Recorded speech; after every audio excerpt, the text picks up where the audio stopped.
This month everything we're doing is applique, so I won't be showing how to do it. We've done it several times already this year. But what's in your kit is 4 greens, and those greens are the stems and leaves for the 4 flowers we're adding on. It doesn't matter which one goes to which flower, you can decide. And then next we have brown and gold, and that's for this flower. And then we have purple and red, which is for this tulip. And then a blue and gold, which is for that flower. And red and gold, which is for this flower. You have a blue square that is for the hand. And finally, you have a brown rectangle, and you can put your name and date on the front if you want, or if your name's too long, you could do your initials. I used a font off my computer. I will be showing you that in this video. I started to do the starch and press or template method for my name and the date, but it got to be fussier than I wanted to deal with at this point in time, so I did end up fusing mine down, and then it's a blanket stitch around the edges. You could use either machine, or I did it by hand.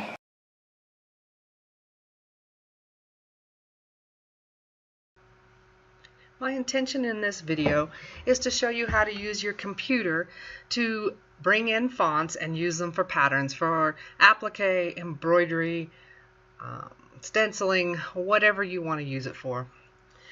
If you have access to a computer and to the internet, then you have access to thousands, if not millions, of fonts. The first thing I'm going to do is open my browser. It doesn't matter what browser you're using, anyone will do.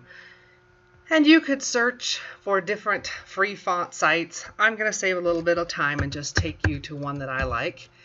It's www.dafont.com. And when I get to their website, they have lots of different categories, so you can spend time surfing those categories if you want to. They also have the most recently added fonts on their front page, and fonts are added all the time. I know that I want to use the font I'm getting today for applique, so I want something that's fairly smooth. I don't want to have a lot of points that I have to turn. So I'm going to do a search and see what I come up with if I search for a rounded font. So if I scroll down, there are 44 fonts that came up with the rounded search and 3 pages of them. I can scroll through, and I'm looking for something that I'd be willing to applique. This one's not bad. Let's keep looking and see what else is here. And the one that I actually chose for the project that I'm making today is Simply Rounded. If you look over here, it says it's free for personal use. If you were wanting to use this for something that was commercial, then you would have to check and see what the licensing is, but I'm just using it for me. So I can click on this font, and it's showing me that there are 4 different styles of this font. There's just the plain Simply Rounded. There's the bold Simply Rounded. There's the italic Simply Rounded, and here's bold and italic. If I keep scrolling down, it's showing me each character that's in this font package and which key on my keyboard will get me to that one. So there are quite a few different options in this font.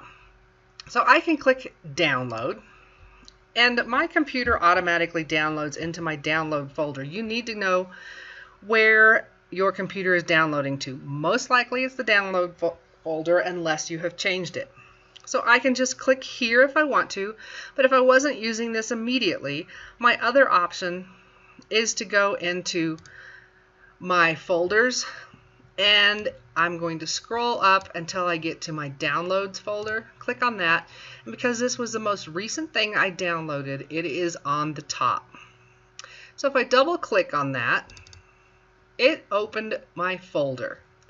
Now this was a zipped folder, which means my files were compressed so that they didn't take up as much space or time to download and to upload. So I need to extract them before I can use them for anything. Somewhere at the top of your screen there should be something that says Extract All, and it depends on which version of Windows you're using on where it will be and exactly what it will look like. So I'm going to click on Extract All. And it's telling me that right now it would extract all of these files into my download folder. Well, my download folder is pretty full because I have a lot of downloads in there. So I'm going to put it somewhere else. I'm going to browse, and for my purposes today, I'm just going to put it on the desktop. I'll click on that and then say select folder. So when I come back here now, it's telling me it's going to go to the desktop. I'm good with that. So I'm going to click extract. And I'm going to close this, but you could find it right here. I'm going to go ahead and close this folder also and my browser. And here on my desktop are the 5 files. They don't do me any good while they're sitting here. I can double click on them and open them, and it will show me what that font looks like. So here's one option. I can click on install from right here. That doesn't always come up, but I'll go ahead and do that for my Simply Rounded Bold. Click install, so it's installing it to the fonts. Another way to do it is to find your font folder, which will be in your control panel. So the fastest way is just to click and do a search on my computer. I type in font, and there it is right there. It says fonts, and it's in the control panel. If I double click on that, it opens that folder, and it's showing every font that is currently loaded on my computer. If the font is in the font folder, that means it can be used on the different programs on my computer. I can use it in Microsoft Word, I can use it in Excel, I can use it in my Adobe like Photoshop, I can use it in Electric Quilt, I can use it in my embroidery software. So I could fill this folder really full. If you do that, what it's going to do is slow down your applications when you open them up and it's loading. So if I have a font that I'm only going to use one time, I will go ahead and load it into this folder. But when I'm finished, I can delete it from this folder, or I could move it to a different folder so it's not there being loaded in every program. So I did one that was install, so I can click on the font on my desktop, drag it over and drop it into the folder. It installs it that way as well. I'm going to just select all of them, and 2 of them are already in here, so I'm going to click and drag, and no, I don't want to install it again, and no. So it's going to finish installing all of them. Now remember, it was called Simply Rounded, so if I scroll down,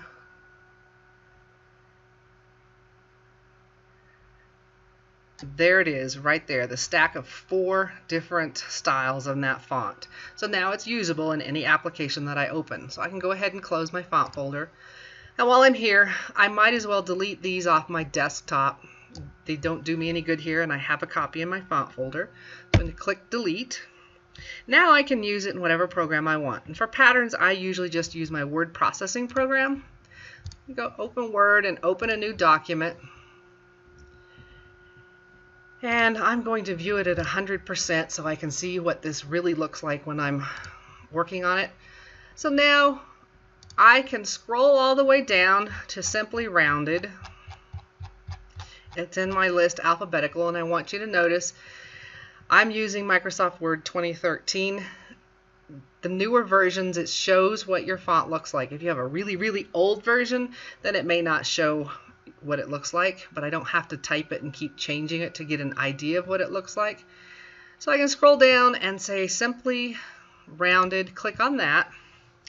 Now I'm going to just use my name for this. So I'm going to type it in. Well, that's way too small to applique, so I can highlight it. And my drop-down menu, my biggest size is 72. That's still kind of small to applique. Now, just because my drop-down menu only goes to 72 does not mean that that is as high as I can go. I can type in my own value. And now it's a little bit big unless I was turning this sideways. Let's drop it down to 150. Whoops, I don't need to scroll. Just type it in and hit enter. That's okay. That'll work. I do want to point out that you can go a lot bigger. To see what the biggest is you can go, type in a really large number. Let's go 5,000. Well, it won't go that big. It brings a pop-up message that says it has to be a number between 1 and 1,638. So 1,638 is going to be a pretty big letter. Okay, I could use this as a pattern now, just as it is, but sometimes it's a little bit hard to trace when I have a solid shape in there, so I want to convert this to an outline. To do that, I have the text highlighted that I want to convert. I'm going to right-click on it, go down to where it says Font, and then in this pop-up box, there's a little box down here that says Text Effects. I'm going to click on that, and I get this pop-up menu, and I have Text Fill. So if I click on that, I can choose No Fill, which is what I want to do. Now before I move on, let's look at Text Outline. Well, right now there's no outline either, which would mean I wouldn't have any letters. So let's go ahead and make it a solid line, and I can change what color that outline is going to be by clicking on the paint bucket, and I'm going to click on black, and then I'm going to say, I can also adjust the width of my line if I want to. I'm going to leave it as is, say OK and OK. So now I have an outline pattern. So I can just print this out, and I can trace my templates for my applique, or I can flip it over on a light table and work from the reverse side if I want to do fused applique.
Our quilt finishes at about somewhere around 47 inches square.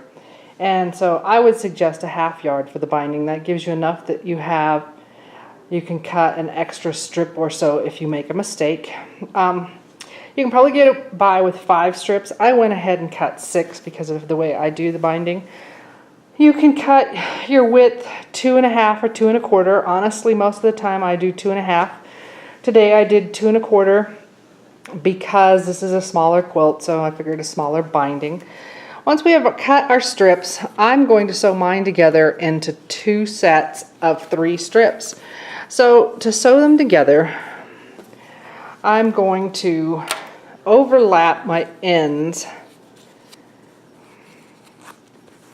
at a 90-degree angle, so like they're crossing each other, and I don't want my selvages in here. So what I want to check is that when I fold it, so I would be stitching here to here if I had it this way, that it's going to open and be one continuous long strip. If you want to, you can mark a line from this corner to this corner. Honestly, I don't usually do that. I can just eyeball it at the sewing machine, but you could just put a ruler from corner to corner and mark. and then you're going to sew on the line, and you will do that for each one that you want to join. So I would have 2 seams in each length of my set of 3 strips. So I have already sewn some together, and I do chain piece. I just keep shoving them through one after another so they're connected together. So I need to cut those apart. And here's my seam already sewn. If I flip it over, then I have these pieces that will open up. Well, I don't need all that in there. I just need a seam allowance. So I'm going to trim it off.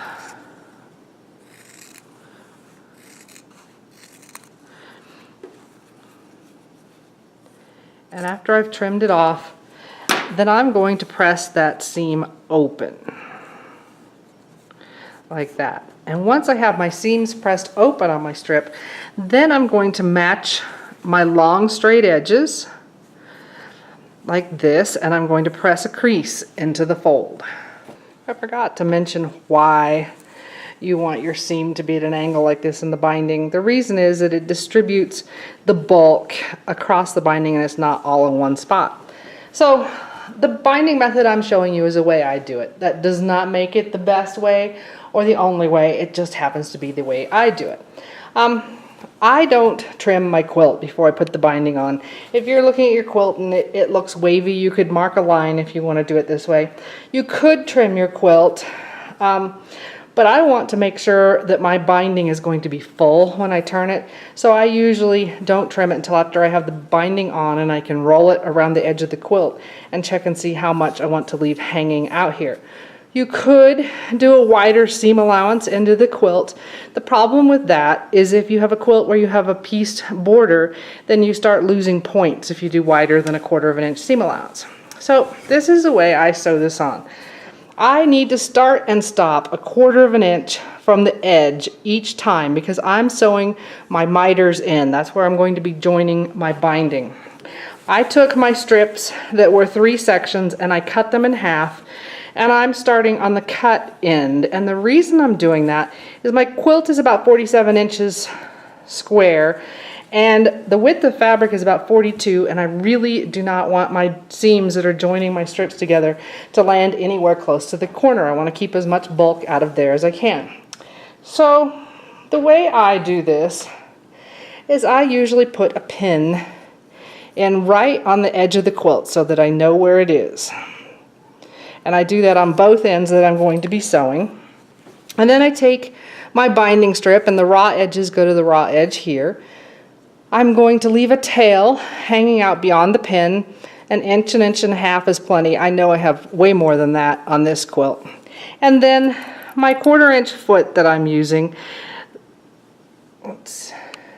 this mark right here is where the needle is going to be. This mark is a 1/4 inch behind where the needle is, and this mark is a 1/4 inch in front of where it is. So once I have my pin in there, I'm going to be lining up my back mark, the 1/4 inch behind where the needle is, with that pin when I'm sewing. So I would just put it on there. I'm going to run it. It's a 1/4 inch foot, so it's running along the raw edge. I'm going to take a couple stitches forward. I'm going to take a couple stitches back. I want to make sure that I don't stitch any further back than that 1/4 inch in front of the pin, and then I'm going to sew all the way to the other end. And when I get to the other end, I will have a pin in here as well, and my strip would be, it's plenty long, so it's going to be hanging off when I get here. When I get here, I'm going to stop when the front mark on my foot gets to the pin. And again, I'm going to take a couple stitches back and a couple stitches forward to lock that in, because that's going to be a stress point. So I've already sewn it on to one side here, and I left the pin in so you can see. So 1/4 inch, my back tack here, and then I've sewn the strip. When I'm going to get ready to put another one where it runs up to this spot, I will turn the pin this way so that it's running along that edge of the quilt. I want to fold the strip that's already sewn on out of the way, and then my piece is going to overlap it here. So again, I want to start 1/4 of an inch away from the pin, or end 1/4 of an inch away from the pin, and that spot should be lining up with the edge of this. I want them to come right up next to each other where the stitching just butts in there. So if I were folding it back this way, that's what it would look like. So I'm going to do that all the way around. At this point, I have stitched my binding to all 4 sides of my quilt, starting and stopping 1/4 of an inch away from the quilt edge. So now I want to double check, make sure I didn't leave a gap in here or stitch over the top of one side or the other, and that one looks pretty good. So now I'm going to kind of fold the quilt back, and I want to just put the binding strips for the two that meet on top of each other. So my edge that's stitched to, that should be just matching up. And I want to match up my folded edge of my binding and my cut edge. Folded edge would be the most important if it was off a little bit. And then I'm going to put 2 pins in here just to hold it. Now I want to stitch the miters into the binding. To do that, I need to mark it, and it's going to be marked kind of like a house top. So I'm going to show you 2 different ways to do it. One way is to just use a square ruler, and when I do that, I like to line up one of the lines on the ruler with my stitching line here, and right where my stitching ended, I'm going to put a straight line coming out from that. And now I want to know how far it is from my stitching line to my fold, and in this case it's a hair more than 3/4 of an inch, so half of 3/4 is 3/8, and so I'm going to line up the 3/8 line with my folded edge. I'm going to line up a line with that straight line that I just put in there, and I'm going to mark a vertical line. Those are just for guides. I'm not stitching on those lines. Now I'm using a square ruler. I'm going to take the diagonal line here, put it on top of my vertical line. I'm going to slide this back so the edge of my ruler just hits over here where my stitching ends, and it should be about the same measurement on the ruler hitting on the fold line. And then I'm just going to mark that 90-degree angle in there. So that is my stitching line. Another option for marking my point or my miter in my binding is to use one of the specialty binding rulers that are out there. This one is one that I've had for a long time, and it's the one that I use the most. It's from Jackie Robinson from Anna Moss Quilting, but there are others. There's the Binding Thing. Creative Grids has one. So for this one, I'm just going to center my point, and I'm doing a 90-degree angle on this corner, and I can kind of look at the dots, or not the marks on the edges of the ruler to get them roughly in the same spot on the fold and again on my stitching line, and then I can just mark my angle in there, and again it's ready to stitch. And this is a miter, or the corner, that I have already stitched in place. So I like to use an open toe foot when I'm stitching so I can really see my marks, and it's also nice to use a needle down function if you have it on your sewing machine. So I start stitching over here right next to my stitching spot where I ended on my long straight stitches. So I may use the hand wheel to crank it down and just hit that spot. I'm going to stitch up. When I get to the corner, I'm not going to stitch all the way to the corner and pivot. I'm going to stop just short of the corner, pivot, and take 1 stitch straight across, and then I'm going to go ahead and stitch on down to the fold. On both ends, my start and my stop, I need to secure the thread, so I did a couple of back stitches there. Once it's stitched, before I do anything else, I want to kind of open it up and make sure I don't have any funky folds in here or anything. If I'm happy with it, then I'm going to trim off my excess binding. So I'm going to go straight across, just a little bit above the point, and then I'm going to trim here, and I'm not leaving a whole 1/4 of an inch. And on this side, I don't want it right next to the stitching either though, because I don't want to tear it out.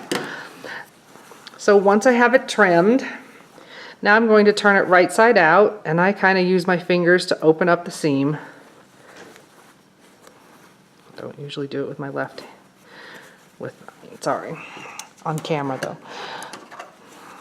So I've turned it, and then I'm going to use a point turner in there to get it even sharper.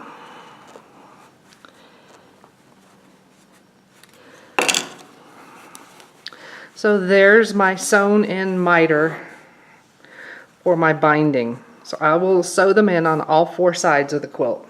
So I've sewn the miters in all my corners. And now this is when I trim the quilt. Like I said before, this is not necessarily the right way or the best way, it's just the way I do it. So the reason I do it that way is because now that I have it all sewn in, I can fold my binding back and see where I want to trim my quilt. And I want to trim it the distance from where my seam is here to where my fold would be on my binding here. That is, unless I'm using a super thick batting. And in this case, it's 3/8 of an inch from that seam line. So I'm going to be leaving a little bit of the batting and backing beyond my seam line. So I'm just going to line up my 3/8 inch mark with my stitching line and trim. And I'll just do that all the way around the quilt. Be careful at the corners. And I could have actually done this before I stitched the corners in. I'd have had a good idea then. So just trim all the way around. So now I'm ready to sew my binding to the wrong side of the quilt. I stitch it just like if I was appliquing it down. Something that's really nice to have that makes your life a little bit easier is Wonder Clips. I use them to clip the binding and hold it until I've sewn past that place. You do not need to clip the whole quilt. You're just going to clip the area that you're going to be stitching in, and then I move them as I get to them. I also like Thread Heaven for my thread. I think I've talked about this before, but I've threaded my needle already, and I do use the straw needles that I use for applique. It's just easier to get them through. This Thread Heaven's been well used. Put the the eye of my needle down, put my finger or thumb over the thread, and pull it through the Thread Heaven. What the Thread Heaven does is it conditions your thread and helps it to keep from looping up and getting knots in it while you're stitching. So I like to start my binding just before a corner because I want to make sure everything comes into the corner as well. So I've clipped around the corner, and I do stitch from right to left. So I'm going to bring my needle in and bring it out in the fold of my binding so that my knot is between the binding and the quilt back. And then I just start stitching. Same stitch as I do with the applique. I came out, I'm going to go down into the backing just beyond where I came up. I'm going to slide my needle under, and it's going to be inside the quilt. I don't want to go through to the front. Come up, back up in the binding, and then back down straight from that into the backing. And I'm just going to continue all the way around the quilt. This is a good way to practice your stitch for applique. As I'm sewing my binding down, I'm pulling it up to cover my stitching where I stitched the binding to the front of the quilt. And when I get to a clip, I take it off and I move it down to the other end and just clip again and pull this up to cover that stitching that's holding my binding in place. However, once I get to where I'm coming up close to the corner, rather than clipping right here, I start clipping down at the corner because if there's any fullness, I don't want it at the corner. Another thing I do when I do the binding this way, the corner on the quilt, I don't want all that bulk, so I will cut diagonally across the corner so that there's less to get tucked up in the corner. So here I'm getting close to this corner. So I'm going to clip, and I do clip close to the corner on both sides here, and then I would also clip on the other side of the corner because I want to hold that corner in place. I don't want it moving around. I want it to stay square as much as possible. Before I conclude this video, I suppose I should show you what the finished quilt looks like.